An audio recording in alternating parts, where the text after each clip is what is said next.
Welcome to College Smart Radio, helping you understand the true cost of college and tackle the runaway costs of financing a college education. College Smart Radio is hosted by Beatrice Schultz, a certified financial planner and founder of Westface College Planning.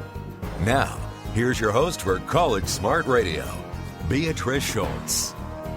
National student loan debt has reached $1.1 trillion. The average student is graduating with $26,000 in debt. Some blame the skyrocketing increase in college costs for this debt, but part of the problem is more fundamental. Most students in the U.S. are severely deficient in even the most basic financial literacy. This deficiency hinders them from understanding what they're getting into when they take out loans and what their options are when they have to pay them back, further compounding their financial burden even after they leave school.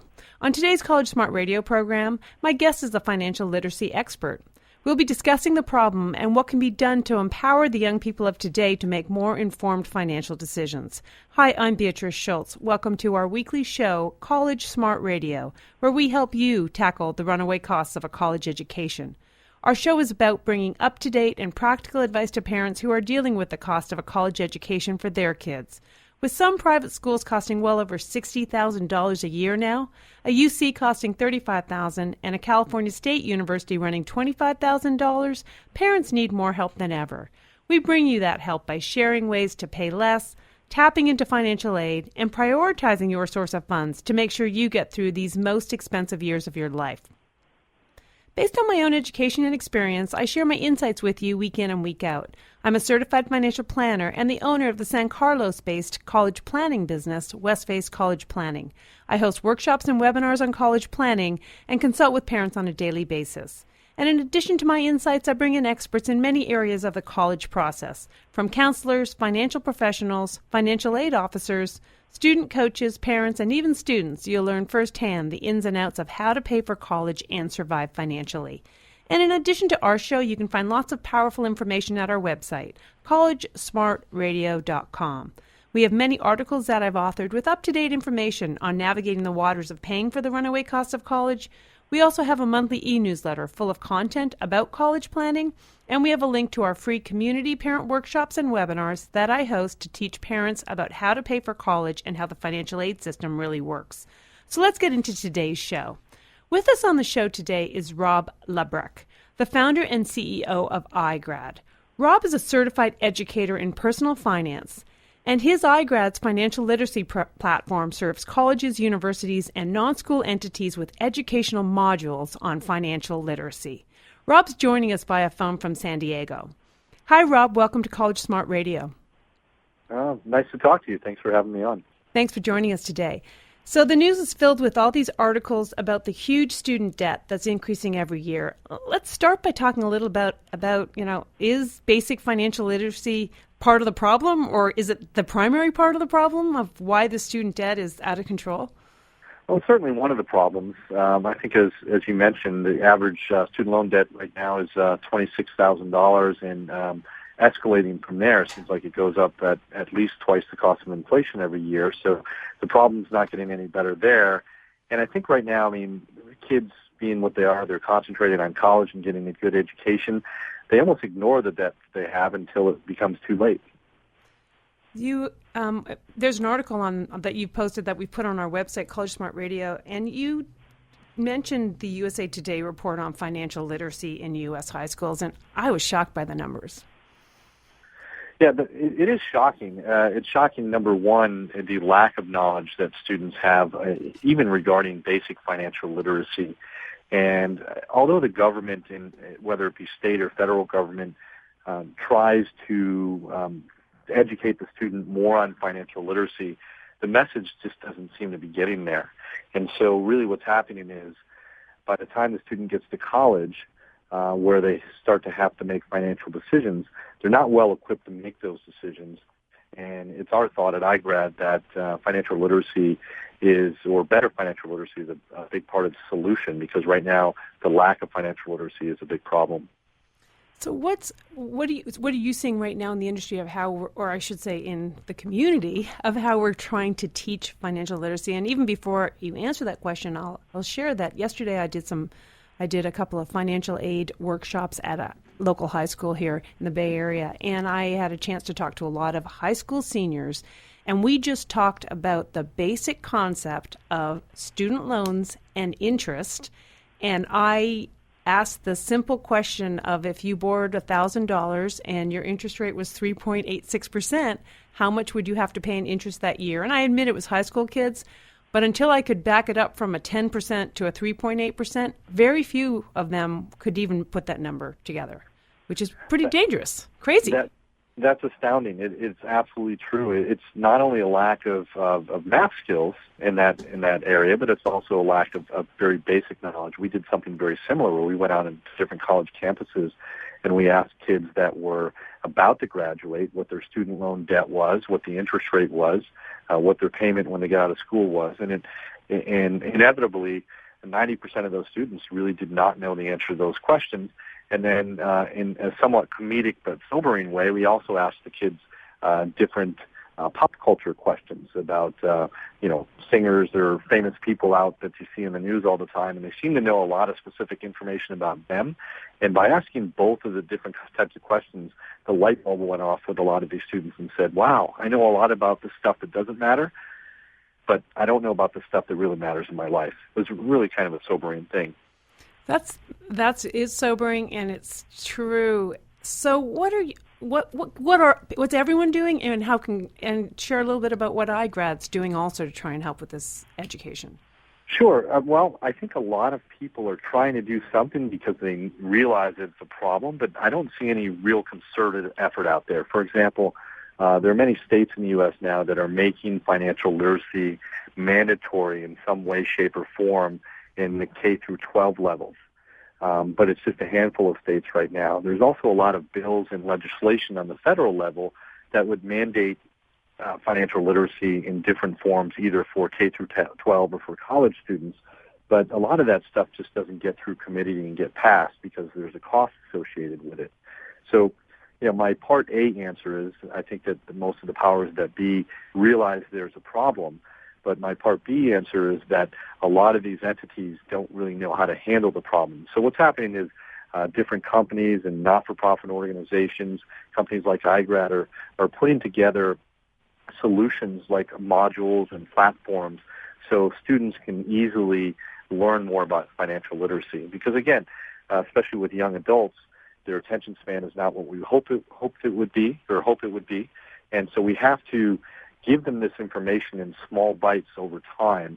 And we know that, learning takes place over time anyway. It's the repetition that really helps, that makes different behaviors change, not just knowledge. So it's an element of not just teaching them the knowledge, but also changing the behaviors to be positive. I think when you talk about behaviors also, it brings me back to a couple of points that you'd made in your article, which is that simply not understanding is causing these new students to kind of go back to the student loans to basically not act or default on their loans because they don't understand it and they're not even sure what to do. The easiest answer is, hey, I'm just going to do nothing. And that's really dangerous and so unfortunate because so many of these kids could probably even afford to pay back these loans but don't know where to go next with it. Right, that's so true. I mean, as they say, knowledge is power, and we've also done some surveys of students, and we say, well, if you get into trouble with your student loans, what are your options? And with the federal loans, there are some fantastic options for students if they get into some sort of financial problem or don't have the job that they'd like. There's either things, as you know, called the income-sensitive repayments or income-contingent repayments. There's the ability to defer the loan a year at a time or go into forbearance a year at a time. So what's nice about these federal student loans is that they give the students a lot of opportunity to make lower or no payments if that's something they need to do. But as you mentioned, the knowledge is not out there for these students, and they kind of are blind to it. So when the time comes, they just do nothing. And the doing nothing is what gets them in trouble. Not only does the interest rate accrue, not only can you not use a student loan in a bankruptcy, but you're going to ruin your credit. So a lot of students get put in a really precarious situation, and it's because of that lack of knowledge, not because there aren't options out there for them. So what you didn't say kind of in the K through 12 education was that the parents teaching their kids at home, and I think a lot of adults don't understand don't have good financial literacy either, unfortunately. I mean, I have parents that I had a parent in my office just yesterday, and we were trying to talk about mortgages, and she said, "I teach elementary school math, but I don't really understand. I don't understand how some of the concepts of how they work." And I thought, there's different levels of kind of understanding math or understanding, but the real, I think, what so much of the parents, kids, everyone misses out on is how it's actually practical. Like this interest concept is something that's practical in life, and you have to really know how to use it. Yeah, I always talk to students about the same thing in seminars about interest, positive or negative. I mean, interest can really work in your favor if you do the right thing with it, or it can really crush you with debt if you make some poor decisions. And you're also correct with it is a problem in the household sometimes where the parents don't really make the right decisions or don't know how to.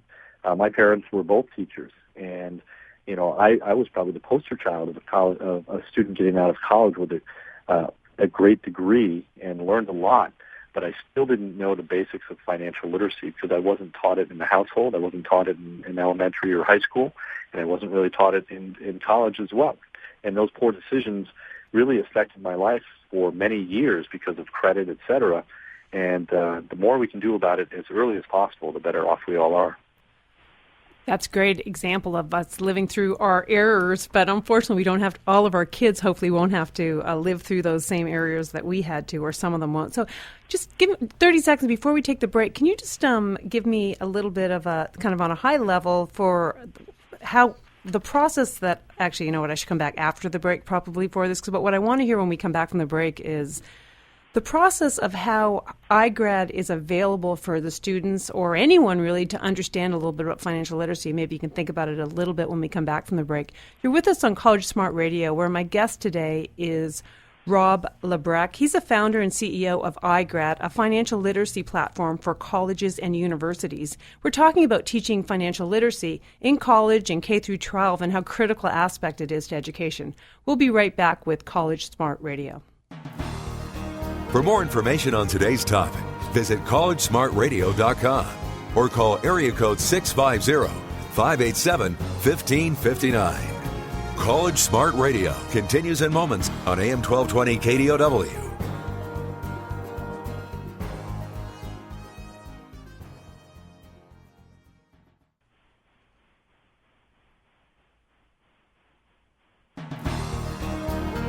Contact Beatrice Schultz at collegesmartradio.com or call 650-587-1559. Now back to College Smart Radio with your host Beatrice Schultz on AM 1220 KDOW. Welcome back to College Smart Radio, where we help you tackle the runaway costs of college. I'm Beatrice Schultz. We all know that college is expensive and will most likely be some of the most costly years for a family. Understanding how to navigate the college costs is a smart thing to know. To help parents be on this radio show, I host community workshops live and via webinar several times a month that explain the costs of various colleges, how the financial aid system works, and things to consider to prepare yourself for this tremendous expense. To learn more and reserve your seat, go to my website, collegesmartradio.com. If you've just joined us, I've been talking with my guest, Rob LaBreche, who's the founder and CEO of iGrad, a financial literacy platform for colleges and universities. We were just talking about, I guess in general, we were talking about some financial literacy issues, but during the break we talked a little bit more about iGrad, and I wanted to come back to the show and let Rob share a little bit about how iGrads were actually working directly with the colleges, and colleges are taking a responsibility in this area. So Rob, do you want to share a little bit about exactly how iGrad works directly with the colleges?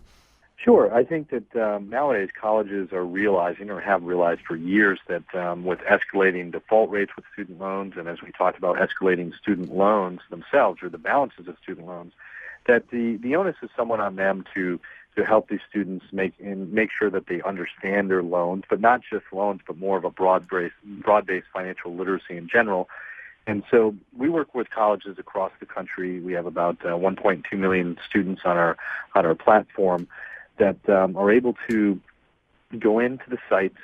They're able to do some of the just basic things like read different articles or watch different videos with regard to many different financial literacy topics, ranging from, of course, student loans to things more complex like 401ks and credit card debt and investing and things like that.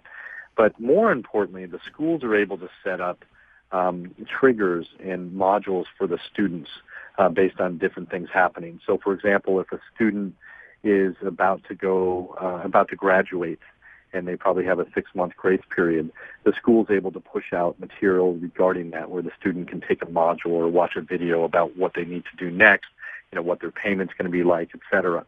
Or different triggers. For example, if a student has satisfactory academic progress, the school is able to push out material to that student and maybe even make it mandatory, where they'd have to take and pass a module based on some particular knowledge that they want the student to know. So it's really about timing and relevancy and different triggers that happen at certain times, and just as importantly, something that can be measured.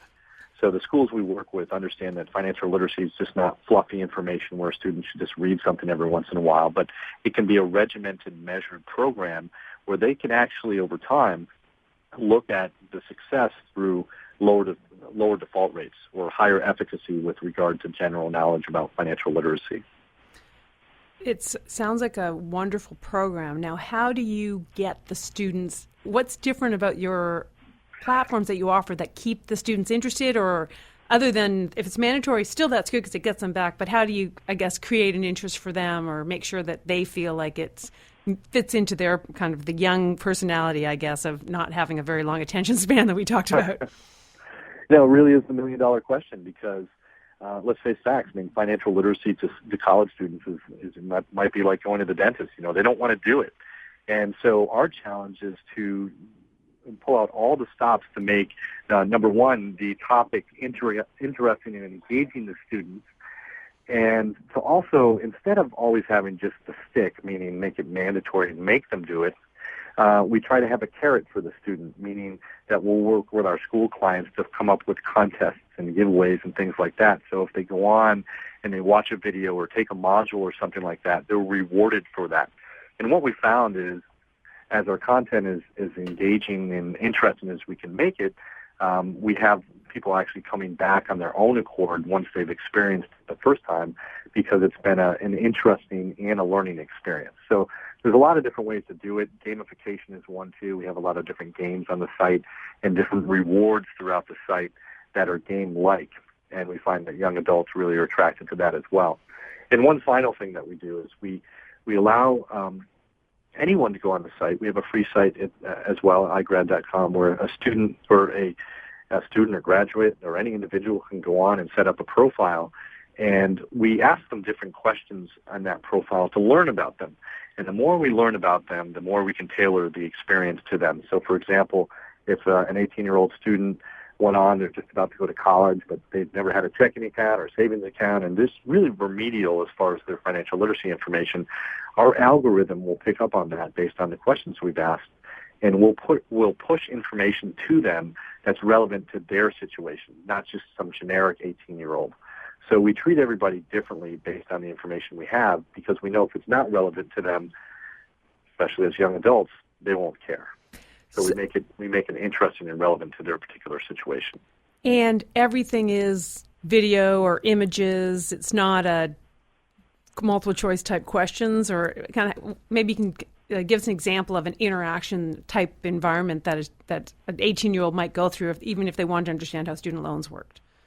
Well, we try interactive as much as possible. So we have different modules where they can kind of interact with the module itself. So we have a video studio here in San Diego where we're located, and we're constantly doing video, but also interaction throughout the video. So there can be testing or answers throughout the experience that they can take.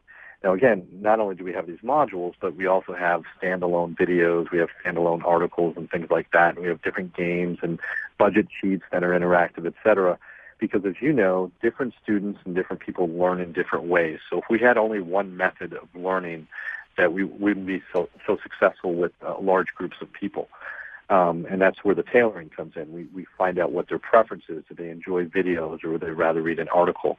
And even though the high percentage of kids nowadays would prefer to watch a video, and it's a great learning experience, there's still 15, 20% of students that would want to forego that video, and they'd rather read an article. So we try to provide the content in different ways, whether it be through games that we have on the site, different resources like calculators for student loans, et cetera. We do webinars.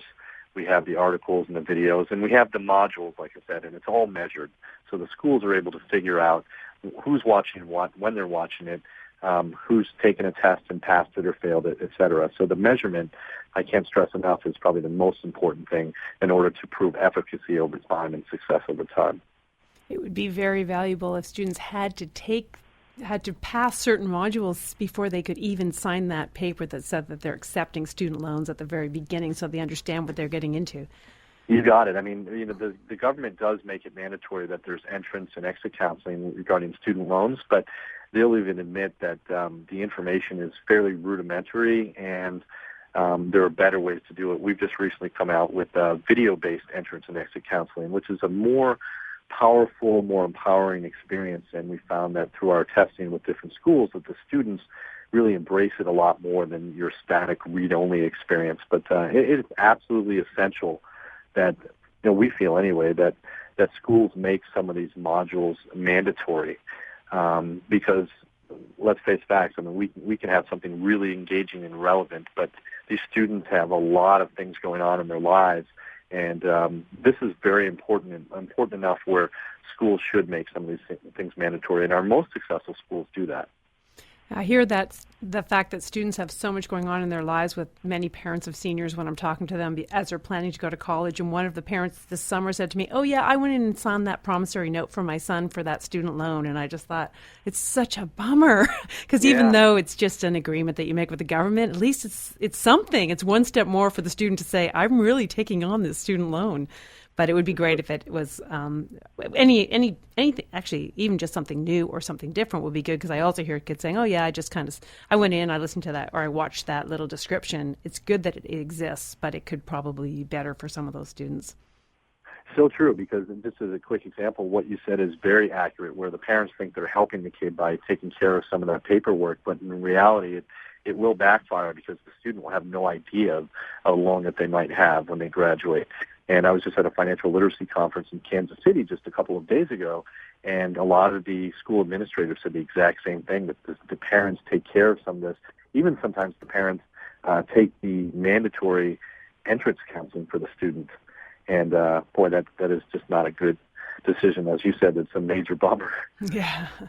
On your website, you talk a little bit about using backwards testimonials. Can you explain what that means? I think really what it means is that we try to get peer-to-peer learning. It's a very big part of what we do.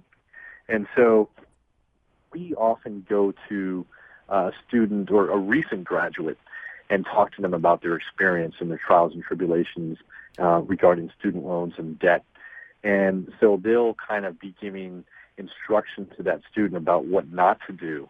And oftentimes that rings true to the student more so than, a 50-year-old telling a student what to do. They just don't listen in one ear out the other, just like a parent.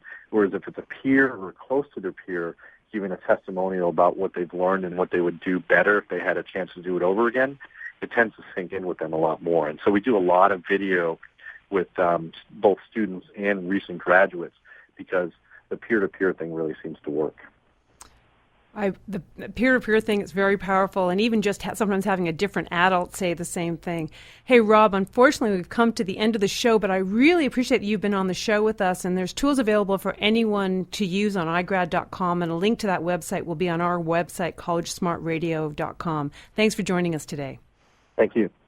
Well, that wraps up another weekly show of College Smart Radio. We hope you picked up some new information today that helps you figure out ways to manage the runaway costs of college. You can hear us each week here on KDOW 1220, Saturdays at 3 p.m. For a link to a podcast of this show and our prior weekly shows, go to our website, collegesmartradio.com. You can also plan to join us at one of our upcoming Westface College Planning workshops and webinars. You can do so from the show's website, collegesmartradio.com. This is Beatrice Schultz. Thanks for tuning into College Smart Radio. We look forward to sharing more helpful information with you next week. You've been listening to College Smart Radio with certified financial planner Beatrice Schultz. If you have questions on today's topic, log on to collegesmartradio.com or call area code 650-587-1559. That's 650-587-1559. And join us next week at this time for another edition of College Smart Radio on AM 1220 KDOW.